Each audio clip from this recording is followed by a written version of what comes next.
Abrimos nuestras Biblias por Apocalipsis capítulo 20 y vamos a leer los últimos versículos del capítulo 20, porque este milenio que nos habla en este capítulo termina con el juicio. Dice así la palabra de Dios respecto a este gran juicio del trono blanco. Versículo 11. Y vi un gran trono blanco y al que estaba sentado en él, de delante del cual huyeron la tierra y el cielo, y ningún lugar se encontró para ellos. Y vi a los muertos grandes y pequeños de pie ante Dios. Y los libros fueron abiertos, y otro libro fue abierto, el cual es el libro de la vida. Y fueron juzgados los muertos por las cosas que estaban escritas en los libros, según sus obras, y el mar entregó los muertos que había en él, y la muerte y el Hades entregaron los muertos que había en ellos, y fueron juzgados cada uno según sus obras. Y la muerte y el Hades fueron lanzados al lago de fuego. Esta es la muerte segunda. Y el que no se halló inscrito en el libro de la vida fue lanzado al lago de fuego. Una primera cosa que quiero decir muy importante es resaltar la trascendencia que la doctrina del juicio debería tener para todos los cristianos. Recordamos el credo de los apóstoles, que lo único que dice de escatología es que Cristo vendrá desde los cielos para juzgar a los vivos y a los muertos. Es lo primero que resalta, lo principal que resalta, lo primordial que resalta el credo de los apóstoles en cuanto a la escatología, es la venida de Cristo para juicio. También es muy interesante que la Confesión de Fe de Londres, cuando habla de escatología, la verdad es que no dice mucho, pero lo principal que dice, lo primordial que resalta la Confesión de Fe de Londres en uno de los últimos capítulos es precisamente el juicio final. Y cuando ahora vamos a hablar de algunas cosas importantes en general sobre el juicio que tenemos que tener siempre en cuenta. También en cuanto a la polémica vamos a mencionar algunas cosas, la polémica respecto al milenio. Pero muchas de las cosas que voy a decir están relacionadas con lo que dice aquí este capítulo, cuando empieza y declara: Dios ha establecido un día en el cual juzgará al mundo con justicia por Jesucristo, a quien todo poder y juicio es dado por el Padre. En tal día no solo los ángeles apóstatas serán juzgados, sino que también todas las personas que han vivido en la tierra comparecerán delante del tribunal de Cristo para dar cuenta de sus pensamientos, palabras y acciones, y para recibir conforme a lo que hayan hecho mientras estaban en el cuerpo, sea bueno o malo. Así que después de establecer la importancia doctrinal que debe de tener la doctrina del juicio para nosotros, y lo delante de nosotros que debe de estar, pues quería mencionar una cosa que a veces se pasa por alto a muchos cristianos, especialmente hoy en día, y es que el hecho de que vamos a ser juzgados debería ser una motivación y debería ser un punto focal muy importante en nuestra vida. Debería ser una razón por la que hacemos cosas o no hacemos cosas. Muchos cristianos hoy en día dicen que la única motivación por la que debemos de hacer todas las cosas debe de ser por amor solamente y por gratitud, lo cual, por supuesto, es una motivación importantísima y central de la vida cristiana. Y a veces se nos olvida que el hecho de que vamos a ser juzgados es una razón que la Escritura nos da y nos señala con frecuencia. De hecho, en este pasaje el juicio está puesto delante de nosotros con ese mismo papel. Mirad, aquí estos que han sido martirizados por los enemigos de Cristo, pero estos serán consolados. Y mirad, estos no vivirán ni reinarán con Cristo 1000 años, sino que serán juzgados delante del trono de Dios.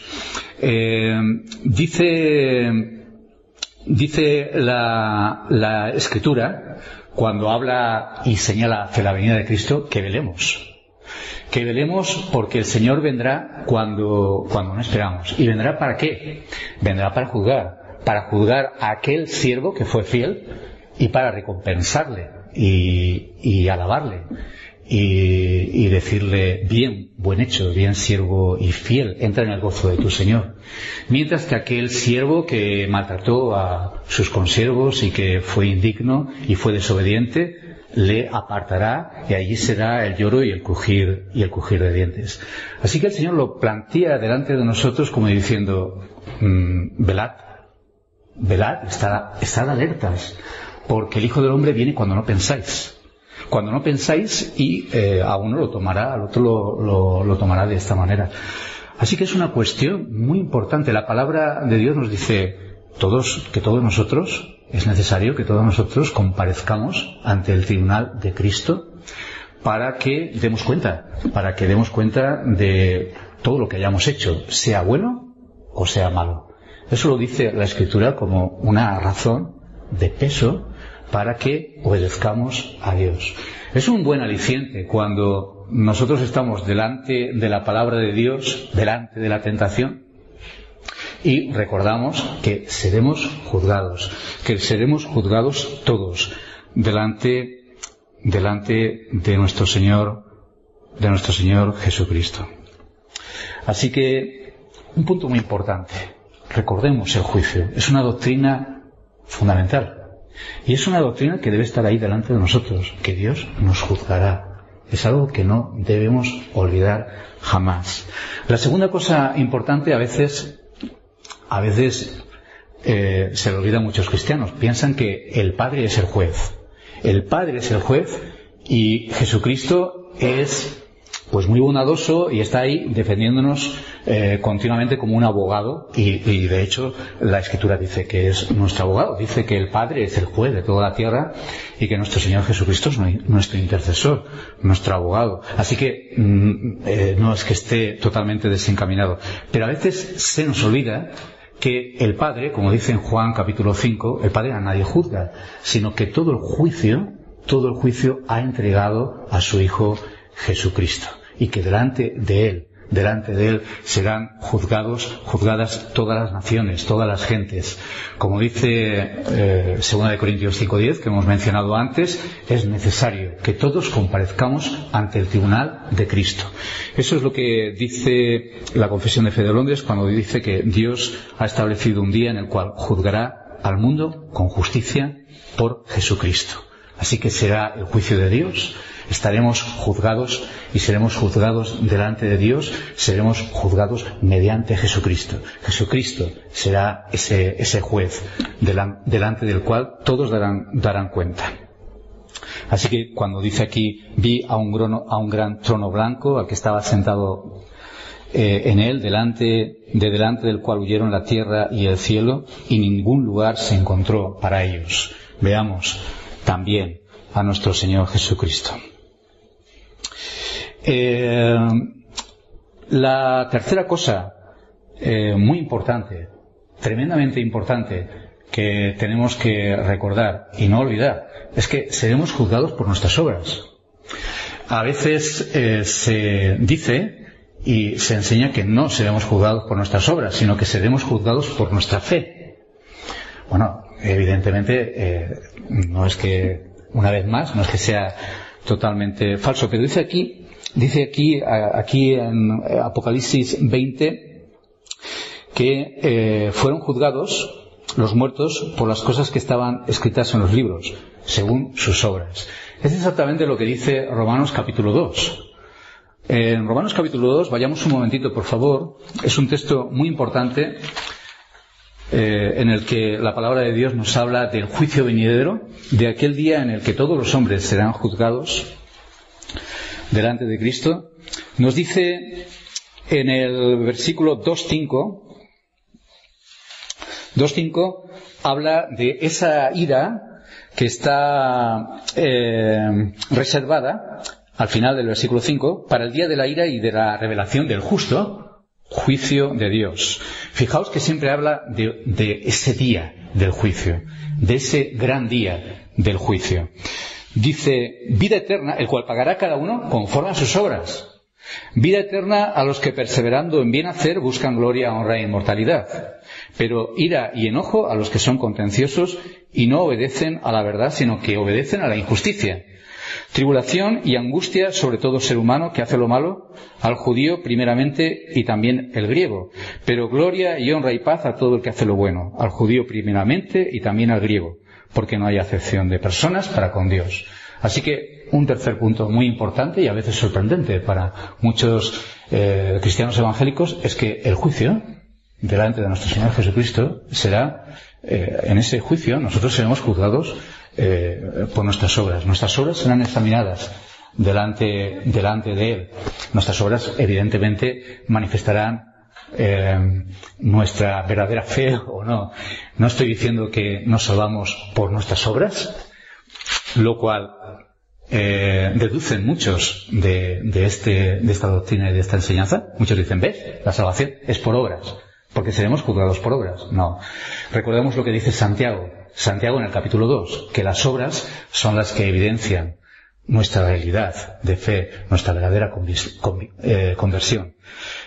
Uno que es verdaderamente un hijo de Dios, como hemos escuchado muchas veces en este lugar, uno que realmente es un hijo de Dios, uno que realmente ha nacido de nuevo, que realmente ha venido a la vida, uno que realmente está en Cristo, ese como fruto, como resultado tiene como evidencia las obras. Así que las obras son las que evidenciarán la vida del que es un verdadero hijo de Dios. Así que seremos juzgados por esas obras, que serán un fruto que por la gracia de Dios Él ha puesto en nuestras vidas. Esas obras que Él ha preparado desde antes de la fundación del mundo para que sus hijos, salvados por su pura gracia, elegidos por su propio y puro favor inmerecido, puedan andar en ellas. Así que un tercer punto sorprendente sobre el juicio, como dice en Apocalipsis 20 y como dice la Escritura, es que en ese juicio serán examinadas nuestras obras. Evidentemente, también se ve aquí esa gracia manifestada por ese libro de la vida, en el que están registrados aquellos que realmente han sido elegidos por nuestro Señor Dios. No debemos pensar que Dios tiene un libraco muy grande, ¿eh? Algunos literalmente piensan que Dios tiene unos libros enormes por ahí en alguna parte, reservados y preparados. Recordemos que el libro del Apocalipsis utiliza lenguaje simbólico para hablarnos de realidades y de verdades espirituales. Otro punto muy importantísimo, es que este juicio tiene lugar en la venida de Cristo. Aquí entramos ya de lleno en esa polémica milenarista que hemos estado contemplando y que hemos estado viendo. Es lo que vemos en la confesión de fe que acabamos de ver. Es lo que dice el credo de los apóstoles cuando dice que Cristo vendrá de los cielos para juzgar a los vivos y a los muertos. La Escritura, de una manera clara, identifica el juicio con la venida de Cristo. Tú no puedes poner, esto ya lo hemos dicho hasta la saciedad aquí, nunca, en ningún momento, puedes poner el juicio fuera de la venida de nuestro Señor Jesucristo, porque la Escritura relaciona de una manera inseparable la venida de Jesucristo con el juicio. Es muy importante que veamos en Apocalipsis capítulo 20 un esquema que se repite continuamente en las Escrituras, tanto en el Nuevo Testamento como en el mismo libro de Apocalipsis. En el libro de Apocalipsis vemos un esquema, una estructura que se repite continuamente. Y en el Nuevo Testamento también. Vemos cómo la Iglesia pasa por tribulación. Es necesario que pasemos por muchas tribulaciones antes de que entremos en el reino de Dios. Se le anunció al apóstol Pablo. Y vemos cómo esto aparece en todo el Nuevo Testamento, como aparece también reflejado en el libro del Apocalipsis. Especialmente en el puro final, antes de la venida de Jesucristo, vemos esa intensificación que es retratada aquí como ese Satanás que es desatado por un poco de tiempo y que hace rebelar a los hombres contra Dios, pero de repente cae fuego del cielo, los destruye a todos y vemos ahí ese juicio. Eso encaja perfectamente con esa estructura que se repite en todo el libro del Apocalipsis, como acabo de decir, y en todo el Nuevo Testamento. Tribulación intensificada justo antes del puro final. Después, la venida de Cristo para juicio, para darnos reposo a los que somos sus hijos y consolarnos, y para atribular a los que nos han atribulado, como dice en el segundo capítulo de Tesalonicenses, en el primer capítulo, segundo libro de Tesalonicenses, primer capítulo. Eso es lo que dice, que Él vendrá con llama de fuego para darnos reposo a los que somos suyos, para pagar con tribulación a los que nos atribulan. Este mismo esquema es el que aparece aquí. Aquí vemos esa tribulación, esos mártires que están ahí, pero que viven delante de Dios, y vemos después esa rebelión de Satanás en el puro final, especialmente se desata su furia contra Dios y su pueblo, y vemos cómo la venida de Cristo es simbolizada y es retratada aquí con ese juicio que cae sobre los rebeldes, sobre los impíos, sobre los seguidores de Satanás, y con el juicio final. Ese juicio no lo puedes poner en otro sitio, como he mencionado antes. Mateo 25 es un lugar ya repetido y conocido por todos nosotros, que dice que cuando venga el Hijo del Hombre con sus santos ángeles, entonces todas las naciones estarán delante de Él, y entonces separará a unos a la izquierda, a otros a la derecha, y a unos les dirá: apartaos al fuego eterno preparado para Satanás y sus ángeles, y a otros les dirá: venid conmigo al reino preparado para vosotros. Así que muy importante esto. No puedes poner este juicio en otro lugar que no sea la venida de Jesucristo. Daos cuenta que los que son milenaristas ya han cometido un error garrafal, porque ya para ellos ha venido Cristo, entienden un seguimiento lineal, luego ocurre una serie de cosas durante 1000 años y luego viene un juicio 1000 años después de la venida de Jesucristo. Eso, según el consenso de lo que enseñan las Escrituras con toda claridad, no solo en Mateo 25, eso es del todo imposible, es totalmente falso, es totalmente equivocado. Así que muy importante esto: la venida de Jesucristo y el juicio están totalmente relacionados, como enseña la Confesión de Fe de Londres, como enseña el Credo de los Apóstoles, como enseña la Escritura repetitivamente en textos clarísimos en el Nuevo Testamento. Y luego, una última cosa muy importante que muestra una vez más esa verdad que hemos dicho, que solamente el juicio tiene que colocarse en la venida de Cristo, y es que todos, y es algo que se ve aquí en cierto sentido, y que lo revela la Escritura en todos los sitios, absolutamente todos los hombres, absolutamente todas las gentes serán juzgadas en aquel día, en la venida de nuestro Señor Jesucristo.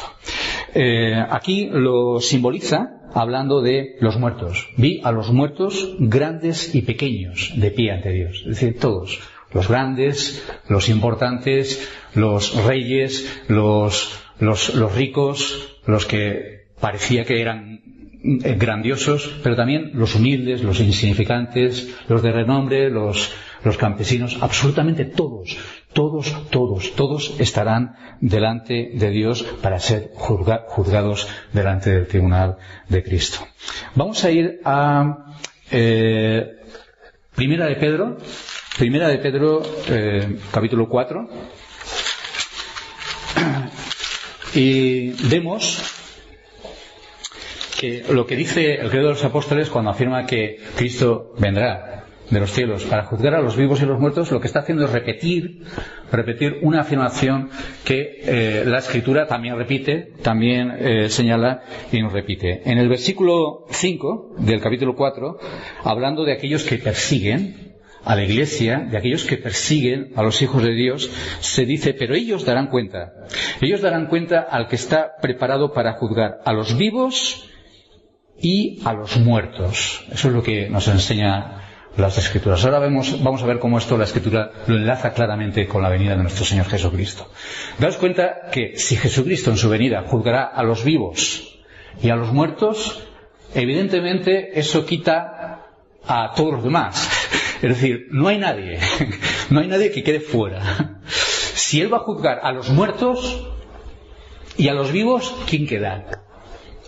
Otros en el medio. Hay un tercer orden, un tercer tipo de gente que no esté dentro de los muertos y de los vivos. quizá otros que todavía no hayan muerto o que todavía no hayan vivido y que nacerán después de la venida de Jesucristo, o cualquier tipo de barbaridad semejante.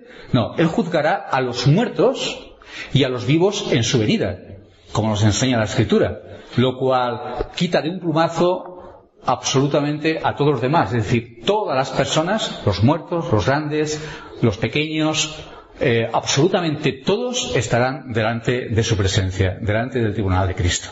Absolutamente todo. No solamente aquellos que serán juzgados para vida y para salvación, como algunos que separan el juicio para vida y el juicio para condenación. Dicen, este es el juicio de condenación. No. Todos, cuando Él venga, dice en Mateo 5, todos serán juzgados. Unos para vida, a la derecha, ¿no?, de este lado, y otros para condenación, a la izquierda. Absolutamente todos los vivos y los muertos. Vamos a 2 de Timoteo, capítulo 4, donde es otro lugar donde se repite esta expresión que el credo de los apóstoles menciona. Dice en el versículo 1 de 2 de Timoteo, capítulo 4, te encarezco delante de Dios y del Señor Jesucristo, que juzgará a los vivos y a los muertos. ¿Cuándo? En su manifestación y su reino. Él juzgará a los vivos y a los muertos. Hemos visto que a los que se van a condenar y a los que persiguen a la Iglesia se les dirige y se les pone delante este marco, cuando Él juzgue a los vivos y a los muertos. Ahora vemos que también a la Iglesia se le pone delante de este marco. Y luego se le dice a Timoteo, Pablo le dice a Timoteo, en el versículo 8, por lo demás me está guardada la corona de justicia, la cual me dará el Señor Jesucristo, juez justo en aquel día. Y no solo a mí, sino también a todos los que aman su venida. Fijémonos cómo está relacionado ese juicio con el que el Señor juzgará a los vivos y a los muertos, es decir, a todos, en su venida, en la manifestación y en su reino.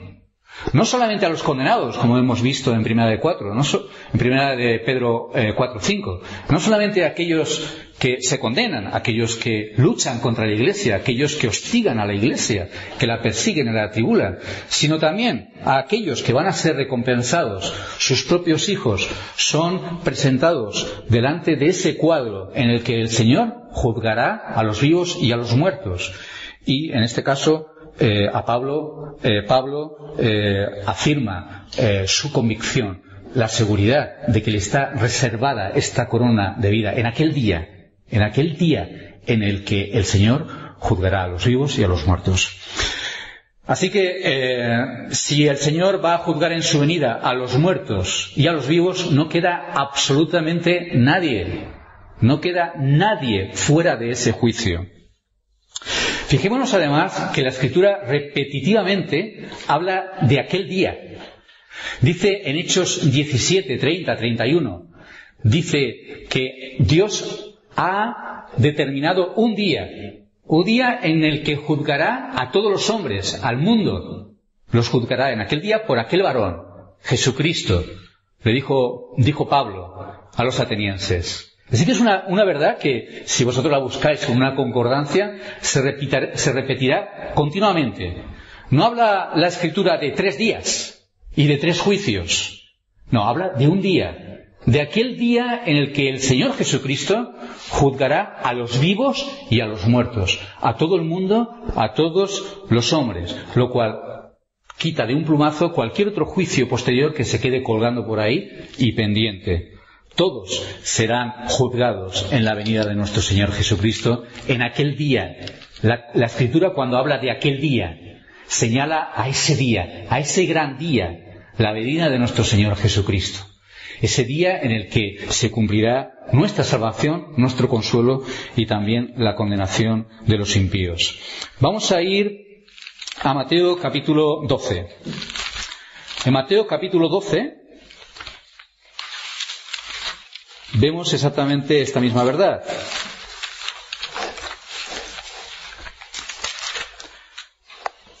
Mateo 12, cuando habla en el versículo 41 y 42 de aquellos gentiles de Nínive, o a la reina del sur, que los menciona como ejemplos de que se levantarán en el juicio, en aquel día del juicio, y se levantarán, fijaos, con esta generación, con aquellos que serán condenados. Con aquellos que serán condenados. Dice que se levantarán con esta generación y la condenarán.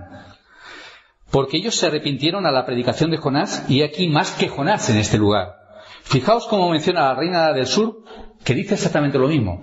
Se levantará en el juicio con esta generación. No en otro momento, ni en otro lugar, sino en el juicio. Y con estos impíos que han rechazado y no han creído, han rechazado al Señor Jesucristo, con los judíos. Y la reina del sur condenará también a esta generación. ¿Por qué? Porque ella vino de los fines de la tierra para oír de la sabiduría de Salomón, y aquí más que Salomón en este lugar. Así que muy importante, todos, absolutamente todos los hombres, los muertos y los vivos, los grandes, los pequeños, absolutamente todos compareceremos delante del tribunal de Cristo para ser juzgados conforme a lo que hayamos hecho. ¿Cuándo? ¿Cuándo? En su venida, en la venida de nuestro Señor Jesucristo. ¿Cuándo? En aquel día, no en otro momento. En aquel día los impíos, en aquel día los justos, en aquel día seremos juzgados delante de nuestro Señor Jesucristo. Qué importante es esto. Pero si tú metes esta estructura que los milenaristas están metiendo, daos cuenta que por su ceguera, por su visión en la que meten esto de esta manera, entonces lo que están haciendo es repetir exactamente lo mismo. Están repitiendo exactamente lo mismo. O sea, viene Cristo, pero luego después otra vez hay rebelión, luego otra vez hay una manifestación sobrenatural de fuego cayendo del cielo, y luego otra vez hay un juicio. Fijaos, esa estructura que pertenece a la venida de nuestro Señor Jesucristo después de la tribulación y el juicio después de la venida de Jesucristo, eso ellos lo duplican y lo meten, según su opinión, después de la venida de Jesucristo. Un grave error. La Escritura nos dice en el Salmo 110, en Hechos, nos dice en distintos lugares de la Escritura, dice, hablando de Cristo, sentado en los cielos después de su resurrección y ascensión, siéntate aquí, a mi diestra, hasta que ponga a todos tus enemigos debajo de tus pies. Hasta que ponga a tus enemigos debajo de tus pies. Hasta el cumplimiento, dice en Hechos 3:21, hasta el cumplimiento de los tiempos. Hasta el cumplimiento de todos los tiempos. Así que, qué contrario es lo que se ve y lo que se entiende muchas veces en Apocalipsis 20, donde supuestamente Cristo ya ha venido, y todavía hay enemigos que se van a rebelar. Todavía hay Satanás por ahí que va a salir y a hacer de las suyas. Todavía va a haber persecución contra la Iglesia, contra el pueblo de Dios, después de la venida de Jesucristo. Todavía va a haber un juicio después de la venida de Jesucristo. Este es el error que ya mencionamos, de ir a Apocalipsis 20 y ponerlo como las gafas, el punto de mira desde el cual interpretas todas las cosas, en lugar de ir a Apocalipsis y entenderlo conforme al consenso general de todas las Escrituras. Una vez conocí a una mujer que se acababa de convertir no hacía mucho tiempo, era muy mayor, y ella venía de una comunidad católica, era bastante ferviente en su experiencia católica. Una comunidad se llama neocatecumenal, los Kikos, de un tal Kiko Argüello, y decía que les habían prohibido absolutamente entrar en el libro del Apocalipsis. Se lo habían prohibido porque es que era una fuente de problemas, y que a veces se metían ahí un montón de cosas.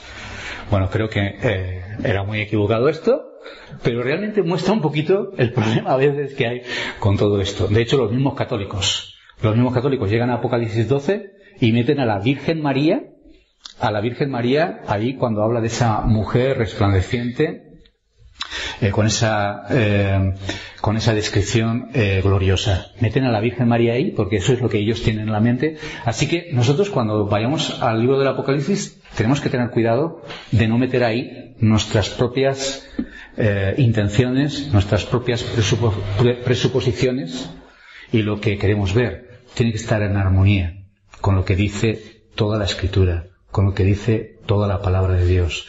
Insisto, y termino con esto, fijémonos cómo esto encaja perfectamente con toda la estructura del Nuevo Testamento y cómo encaja perfectamente con ese esquema, con ese eslabón de acontecimientos que nos marca claramente la palabra de Dios, incluido el Apocalipsis.